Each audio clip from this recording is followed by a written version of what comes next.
I thought we were planting a new flower border this week. Instead, we found this. And what should have been a straightforward planting job turned into full-scale excavation. Morning all. You could be forgiven for thinking that we've stepped back into November. We've had some really heavy rain, which has watered the garden beautifully. And for some god-awful reason, we decided that today would be a good day to hire a turf cutter, in the vain hope that it'll make life easier to create these two borders in front of the patio that we discussed last week. But the first thing we need to do, obviously, is mark out where we want to cut.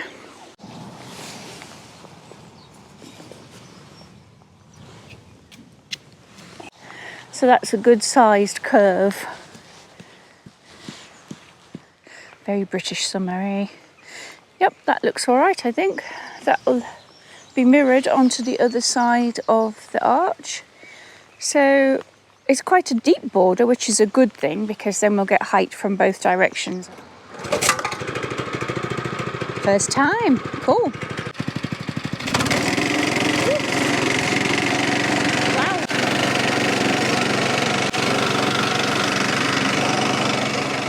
Okay, that was way quicker than digging it by hand, eh?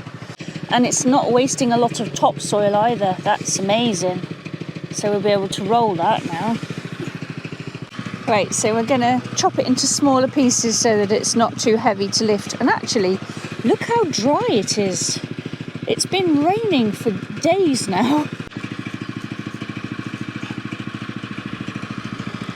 And of course we're going to move these turfs into the bottom of the big beds eventually. So it looks like we've got a lot of cutting and rolling to do today.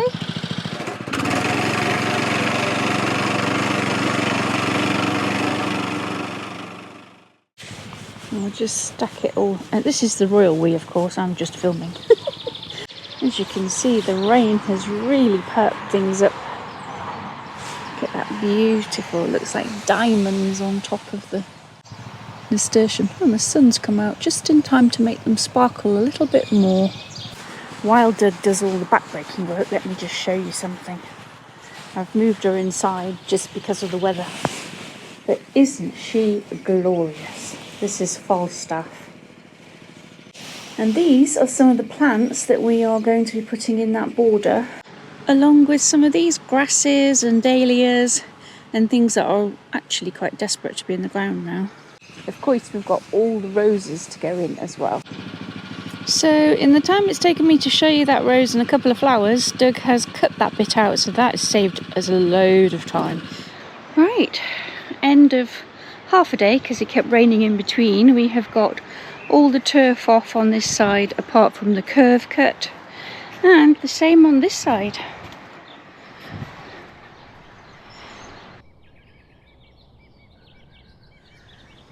Right, we are the next day now because rain kind of stopped play. It was pretty torrential yesterday afternoon. I really need to go and start collecting together some of the plants and roses and things out of the greenhouse. It is just my intention to add compost and dig where we're planting, not dig it over the whole thing. We don't want to destroy the infrastructure of the soil, and it's a lot of work. I have taken delivery of Sir David Beckham. Not in person, obviously. So we'll pop him down there for now. So the thing about these borders is they don't have a front as such, because especially the one on the right hand side, we're going to be looking at it from both sides. So I'm not putting tall things at the back, short things at the front. I'm going to sort of build up to the centre to be tall. So in amongst this lot, we have got these fabulous grasses, which are definitely coming into that border. I want to make a lovely swathe with those. We have got some Echinacea Pretty Parasol, which are a pale pink and white. In the small greenhouse, we have got a lot of dahlias and some beautiful hydrangeas. That is my Echinacea that I grew from seed, which is White Swan. So I definitely will be adding some of those. I think I'm going to need a wheelbarrow or something, aren't I?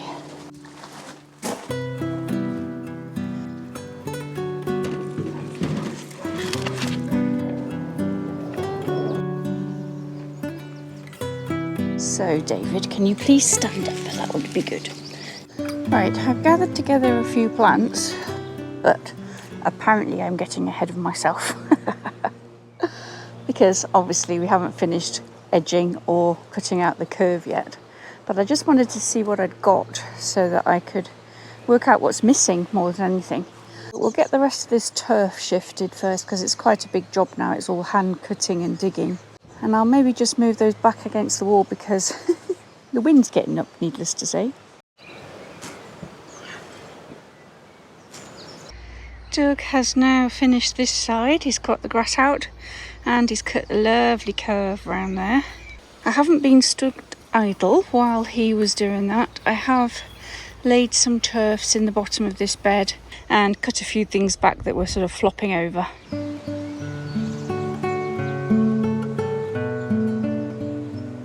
I was intending to dig a hole here for the lark ascending. I want it in prime place, and unfortunately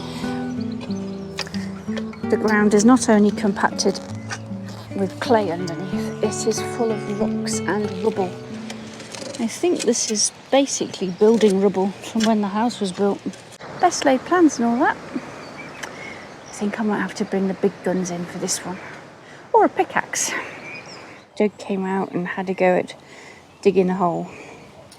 And as you can see, there's quite a lot of bits of, I don't actually know what it is, broken pottery and a few rocks and stones in amongst the clay. So, as if bricks in the ground wasn't enough, we've now found a slab. And of course you may remember that when we were putting in the edging, we discovered a manhole cover here. So, all in all, yeah, it's not going to plan as usual. That's a good big open lane. A manhole cover under there. You can see that. But it's not a manhole cover. Ooh. See it? Right, so there's nothing much we can do about that other than put a new lid on it. These things are sent to tryers, eh? Cheers. Dear goodness me. What on earth was I thinking? You know, where else would you expect to find a manhole cover other than under a slab covered in turf with no lid? Oh, good grief. I need lots of coffee today. Doug has, however, managed to dig out 3 holes where I marked for some roses. I've ordered a manhole cover, a proper one. This one had a little bit of rubble in it, but not too bad. And this one apparently was not too bad at all, apart from clay soil, obviously. So I think the further away from the patio we get, the better. I'm beginning to see why the majority of the garden is grass. Apparently there used to be an old scrapyard on this site before they built these 3 houses. So who knows what else we're going to find. Because I feel safer, I think I'm going to go to the vegetable garden. It's my domain. I know what's going on there. I haven't got a clue about all this stuff. What shall I do first? That manhole cover has really thrown me. I think we have to adapt as gardeners, don't we? Because you never know what you're going to find. I think I'll do something simple. So this end of this bed, you might remember I filled in with something that wasn't on the plan because I just wanted to fill it up. And these were overflow onions. So I'm going to pull them out and I'm going to plant 2 sweet potatoes there. It does have a teeny tiny bulb on it, but they're never going to get very far, I don't think. This warm wet weather's certainly helping the weeds. So I've got 5 of these. I bought the plants and I've been just growing them on.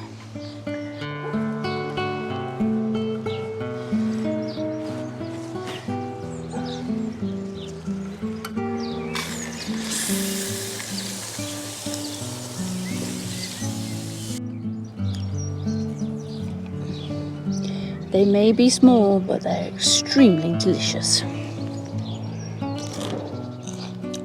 And super sweet. I am going to have to tackle this border now. And if I can get something in the ground today, that would be a win in my eyes.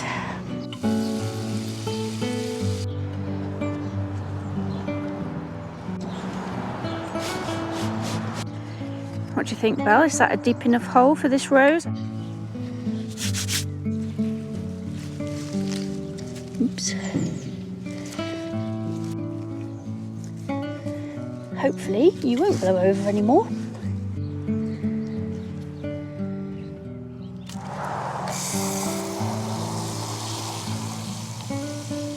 Okay, grow my lovely, grow. And I'm really sorry about the state of the soil. We are making progress. We've got 3 roses in. I've just dug a hole for this hydrangea. And Doug is excavating a massive hole to get the Elizabeth rose in. There's a bit more gravel. He can get his head all the way down the hole. He's half excavated the one for the lark ascending. We don't know how deep she goes into that pot, to be honest, so it might be deep enough already. This one was a bare root and it's called Wedding Gown.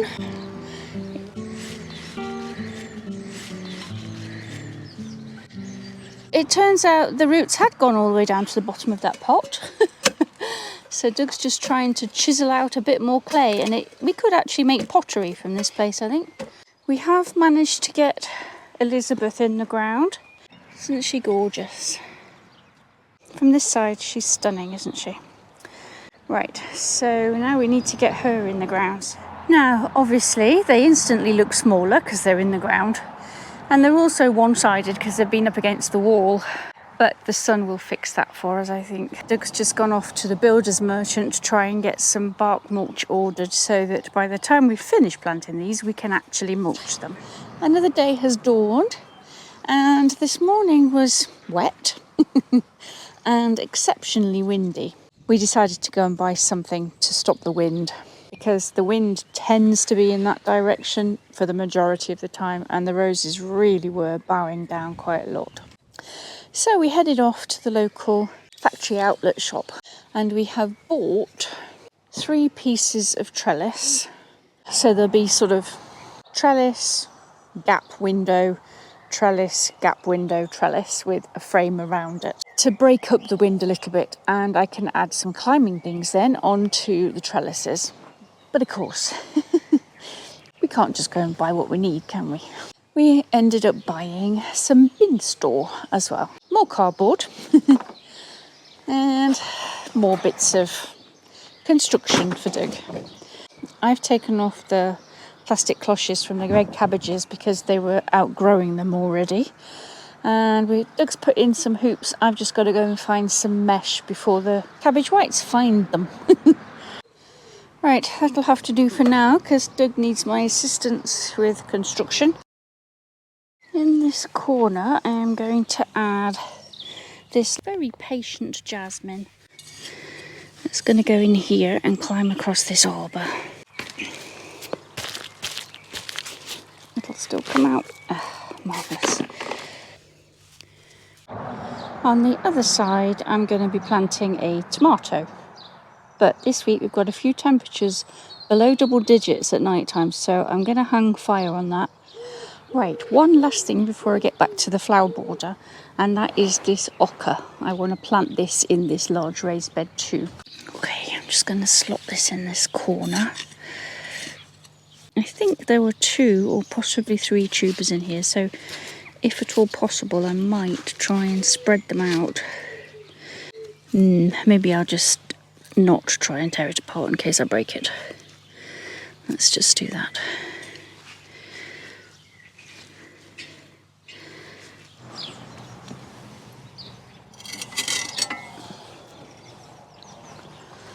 Right then, where shall we start? I think I might go and plant that ceanothus there in the corner. Right, Bonnie, can you dig me a hole, do you think? Hopefully this is far enough away from the patio that it won't have as much rocks in it.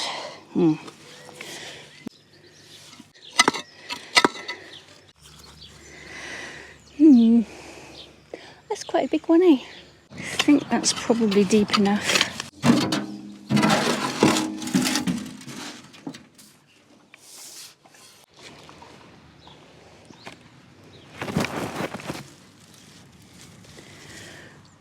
Okay, that is in.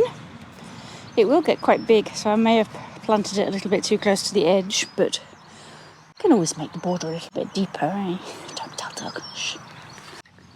Good girl. Now, no barking at the horses while I water this plant, please. It is actually getting quite late in the day now, and I am starting to flag. It feels like a cup of tea time to me. But I'm going to empty this, what's left of this barrow of soil, into one of the tree beds because it's really low.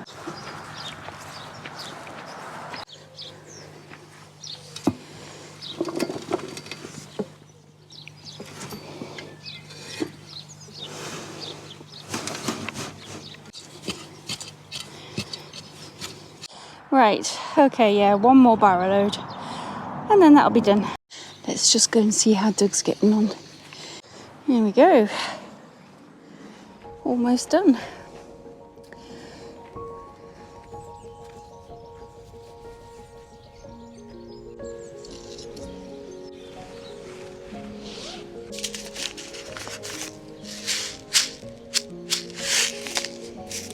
This is Swede Invitation. It's taken me about 4 days to find the packet. The ground is already quite moist.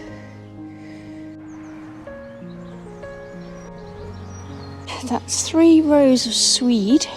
We have got a label for the swede, and we'll put it at the end of the row so we know that those 3 are the same.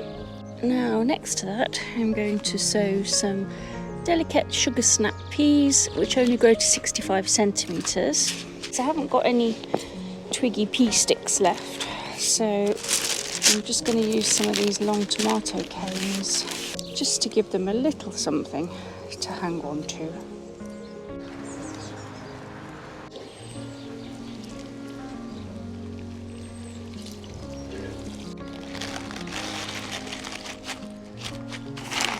I'm going to multi-sow, so don't worry about the spacing.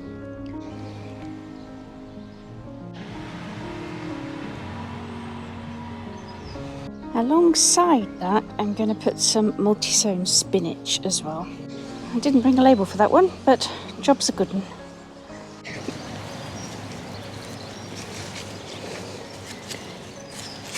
I've got these baby dill plants, if I can transplant them. Oh gosh, they are tiny, tiny plants. Here we go, little teeny tiny babies. Do your best. That's what we can ask of you. Gently around the dill, so I don't drown it as well as shock it. So that's that bed filled up. I'm really pleased I've got that one done. It's been waiting a little while, and while I've been doing that, Doug has got this bed filled up with turf. But a job we didn't plan on doing was building this, and I'm really, really pleased with that. It's fabulous. Sadly, I don't think we're going to get these borders done in this week's video, mainly because of the major excavation works. If you join me next week, you may actually get to see these flower borders finished. Happy gardening, everyone. See you next week.